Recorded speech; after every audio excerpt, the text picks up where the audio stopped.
पूर्व निगम आयुक्त प्रतिभा पाल और स्मार्ट सिटी के अफसरों के द्वारा वेस्ट मैनेजमेंट एजेंसी को लाभ पहुंचाने के लिए नियमों को धता बताते हुए एजेंसी का अनुबंध 7 सालों के लिए बढ़ा दिया, जबकि एजेंसी का मूल अनुबंध पूरा होने में 3 साल से अधिक का समय बाकी था। मूल अनुबंध की शर्तों पर ही एजेंसी को कोरोना अवधि में 22 महीनों के साथ 7 साल अर्थात लगभग 9 सालों तक करने का ठेका वाले को दिया था, जबकि एजेंसी द्वारा निगम को देय रॉयल्टी की राशि करोड़ों रुपए बकाया थी।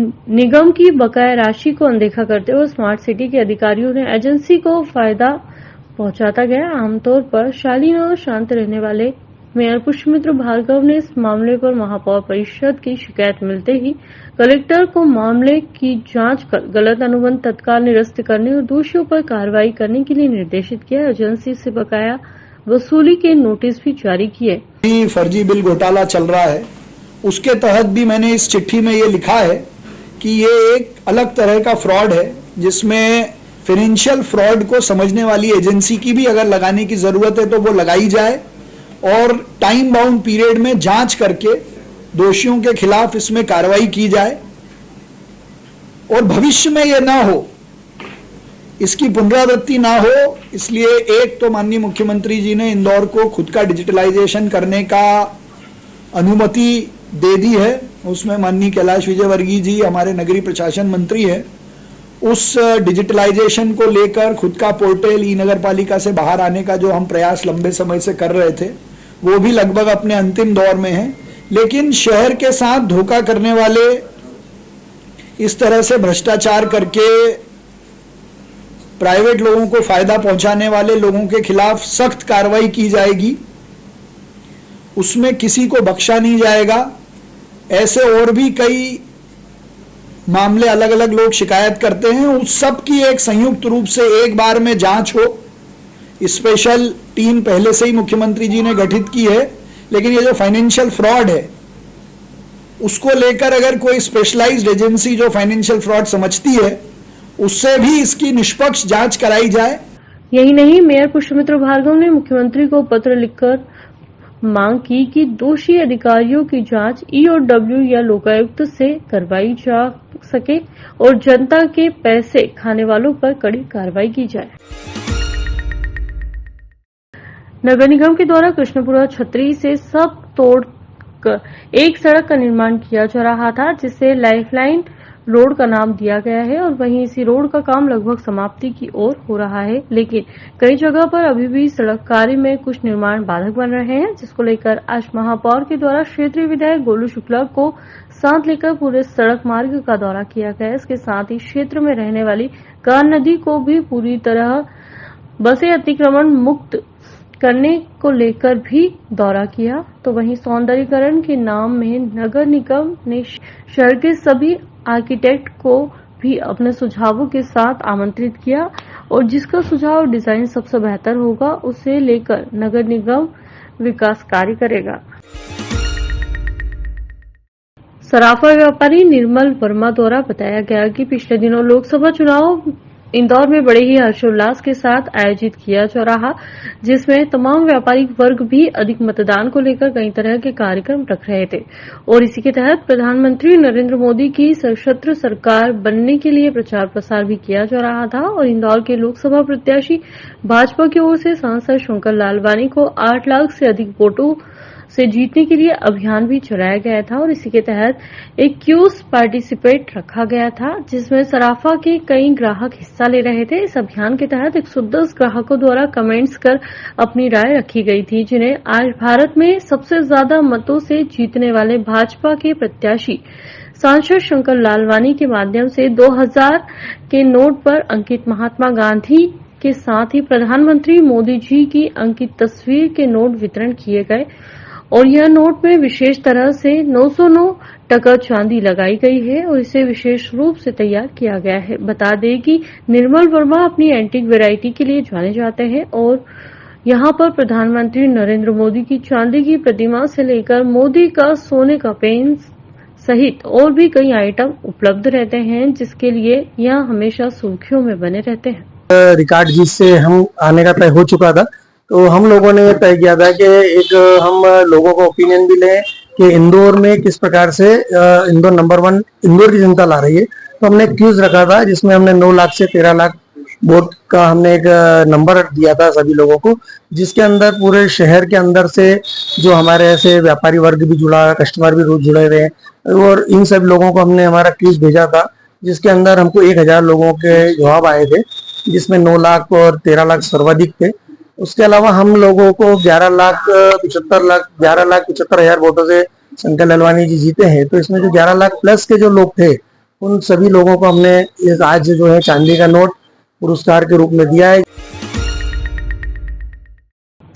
जी हां, शहर में जहां एक और व्यापारिक केंद्र स्थापित करने के लिए कई तरह के प्रयास किए जा रहे हैं, तो वहीं दूसरी ओर अन्य राज्यों के अपराधी लूटपाट और चोरी जैसी घटनाएं करते हुए नजर आ रहे हैं। और इसी के तहत पिछले दिनों सराफा व्यापारी की दुकान में घुसकर चोरी करने वाली 2 महिलाओं को पुलिस द्वारा गिरफ्तार किया गया। बताया जा रहा है कि महाराष्ट्र के मालेगांव से राजेश जाधव नामक युवक के साथ 2 महिलाएं चोरी करने के लिए आई थी और फिर सराफा में चोरी करने के बाद फरार हो गई थी। कई सारे सीसीटीवी फुटेज खंगालने के बाद पुलिस महाराष्ट्र के मालेगांव पहुंची और स्थानीय पुलिस की मदद से तीनों को गिरफ्तार किया गया और 15 से 16 तोला सोना बरामद किया, जिसकी कुल कीमत 12 लाख रुपए बताई जा रही है। पूरी घटना सीसीटीवी कैमरे में कैद हुई थी और महिलाओं द्वारा बुर्का पहनने के कारण महिलाओं का चेहरा नहीं दिख रहा था, लेकिन अन्य सीसीटीवी में आमतौर पर घटनाएं कैद हुई थी। यहां तक कि बताया जा रहा है कि महिलाओं ने 2 से 3 बार ऑटो रिक्शा को बदला और फिर पार्किंग में खड़ी हुई अपनी गाड़ी से अपने साथी के साथ फरार हो गई थी। इसमें जो 2 महिलाओं को हमने गिरफ्तार किया है, उनसे सारा मसरूका जो कि चोरी किया था उन्होंने वो बरामद कर लिया है। इनसे जो तरीका वारदात है उसके बारे में काफ़ी विस्तृत पूछताछ की गई है और उसके आधार पर हमने जो सराफा एसोसिएशन के अध्यक्ष हैं अनिल राका जी, उनसे रिक्वेस्ट की है कि आप एक एडवाइजरी भी जारी करें, जिससे कि इस तरह की घटनाओं को रोका जा सके। दरअसल इंदौर में हिंदू संगठनों ने आतंकियों द्वारा किए गए जम्मू कश्मीर में श्रद्धालुओं पर हुए हमले को लेकर आज जमकर रोष जाहिर करते हुए आतंकियों का पुतला दहन किया गया और एक महामहिम राष्ट्रपति के नाम का ज्ञापन भी सौंपा गया है, जिसमें उन्होंने कड़ी कार्रवाई की मांग रखते हुए यात्रियों की सुरक्षा की मांग की है। बता दें, जम्मू कश्मीर के शिवखोड़ी से दर्शन करने के बाद में यात्रियों से भरी हुई बस मां वैष्णो देवी की ओर लौट रही थी कि तभी आतंकियों द्वारा हमला किया गया था। बस खाई में गिर गई थी और इस घटनाक्रम में 10 लोगों की मौत हुई थी। फिलहाल इस घटना के बाद पूरे देश में काफी आक्रोश का माहौल है। उसमें 10 लोग हिंदू तीर्थयात्री मारे गए और उसमें बच्चे भी थे, महिलाएं भी थी। उसके बाद बजरंग दल ने पूरे भारतवर्ष जिला केंद्र पर ज्ञापन और पुतला दहन का कार्यक्रम पूरे भारत में रखा गया। आतंकवादी का पुतला आगे में जला है और महामहिम को हमने ज्ञापन दिया है। महामहिम से हमने मांग की है, जो आज केंद्र की नई सरकार की शपथ के समय ऐसी घटना कर सकते हैं, इनको कहीं ना कहीं पाकिस्तान का सपोर्ट है, इसलिए इस प्रकार की हरकतें कर रहे हैं।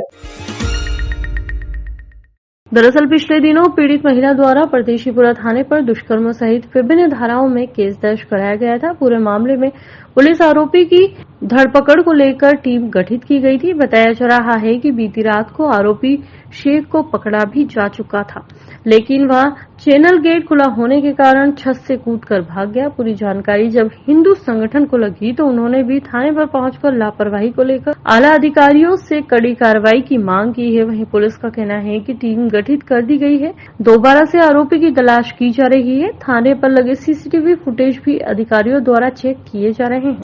आज दिनांक को एक सूचना प्राप्त हुई है कि परदेशीपुरा थाना क्षेत्र में एक पुराना मई का मामला था दुष्कर्म का, जिसमें एक आरोपी को अभिरक्षा में लिया गया था, जिसके द्वारा थाने का जो चैनल गेट है उसको लांघ करके भागने की सूचना प्राप्त हुई, जिस पर से मुकदमा पंजीबद्ध किया है। हमारी टीम्स लगातार इसमें प्रयास कर रही है कि जल्दी से जल्दी उसकी गिरफ्तारी की जाए और इसमें जल्द उसकी गिरफ्तारी की जाएगी। दरअसल निगम घोटाला लगातार बढ़ता हुआ नजर आ रहा है और इसी के तहत नगर निगम के नेता प्रतिपक्ष चिंटू चौकसे और शहर अध्यक्ष के नेतृत्व में कांग्रेस परिषद द्वारा रिकल चौराहे पर स्थित पुलिस कार्यालय पर जोरदार प्रदर्शन करते हुए एडिशनल डीसीपी को ज्ञापन सौंप कड़ी कार्रवाई की मांग की है और ज्ञापन में एडिशनल कमिश्नर नगर निगम की वीरभद्र शर्मा पर कार्रवाई की मांग की गई है। पूरे मामले में पुलिस एमजी रोड थाने पर निगम द्वारा 6 प्रकरण दर्ज कराए गए हैं, जिसमें 15 आरोपी बनाए गए हैं, जिनमें से पुलिस ने 13 आरोपियों को अभी तक गिरफ्तार कर लिया है। फरार चल रहे अन्य आरोपियों की तलाश की जा रही है, जिनमें अधिकांश ठेकेदार शामिल है। शहर कांग्रेस कमेटी के कुछ पदाधिकारी लोगों के द्वारा यहाँ पे लीगल पर ज्ञापन दिया गया है डीसीपी सर के नाम से, और उस पे जो लेख किया गया है उसमें ये लेख किया गया कि अपर आयुक्त वित्त हैं जो, और उनके द्वारा इसमें बड़ी भारी नेग्लिजेंसी की गई है, और तो वो सारे साक्ष्य जुटाए जा रहे हैं क्योंकि हमारे एमजी रोड थाना में विवेचना जारी है और एक वरिष्ठ स्तर की मॉनिटरिंग पर एसआईटी उसकी विवेचनाएं कर रही है।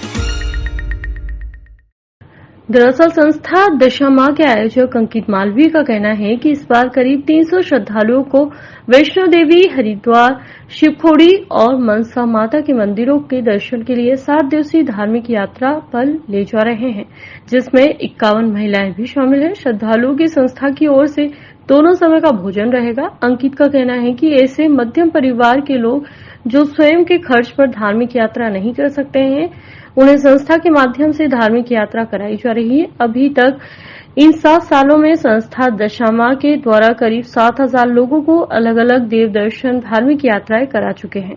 अंकित मालवीय ने बताया कि 300 लोगों का लक्ष्य रखा गया है, जिसमें 250 लोगों का रजिस्ट्रेशन हो चुका है। ये 7 दिवसीय यात्रा 16 जून को रेलवे स्टेशन प्लेटफॉर्म नंबर 4 से रवाना होगी। जैसे ये है कि जो मध्यम परिवार के लोग जो नहीं जा सकते हैं, उनको अपन इस माध्यम से यात्राएं कराते हैं। अच्छा, उनके खाने पीने की, उनके पूरे ठहरने की किस तरह की व्यवस्था है?